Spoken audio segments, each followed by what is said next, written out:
কী অবস্থা ভাই ব্রাদার? আজকে আমরা এখন আছি বান্দরবনের লামাতে। এই লামায় আমরা লামা ভ্যালিতে আছি। লামা ভ্যালিতে যে আমরা স্টে করেছিলাম এই ঝুপড়ি ঘরগুলোতে, এই সকালবেলা দেখতে মানে যে ভিউ মাশাল্লাহ। আর রাতে তো বারবিকিউ আছে। এই যে আমাদের বারবিকিউর জন্য আমাদের স্ট্যান্ড প্রস্তুত করা হচ্ছে। আমরা এখন পাহাড়ের উপরে আছি বান্দরবনে। তো ওই যে ভাই ব্রাদার মানে অপরিচিত লোকজনও ছিল, তারা ওখানে বসে দেখতেছে বারবিকিউ কীভাবে করা যায়।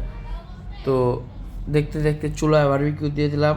এই যে আমি আবার একটু পাকনামি করতেছি, যেহেতু পাকনামি করার স্বভাব।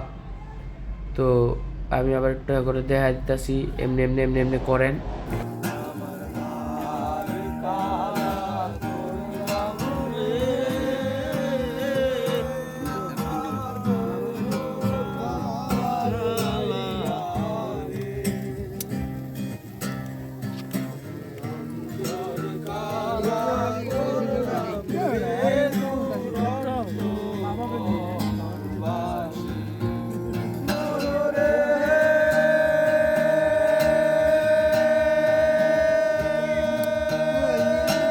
তো পাকনামি করতে করতে একটু গান বাজনাও করে নিলাম, একটু আনন্দ ফুর্তি দিলাম। গিটার যে বাজাইতেছিল আমার বন্ধু।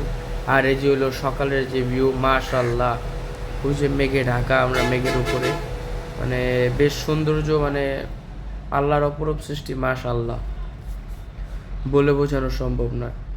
আর আমরা এই ঘরটাতে ছিলাম, এই যে ঝুপড়ি ঘরটা, এটার ভিতরে আমরা ছিলাম।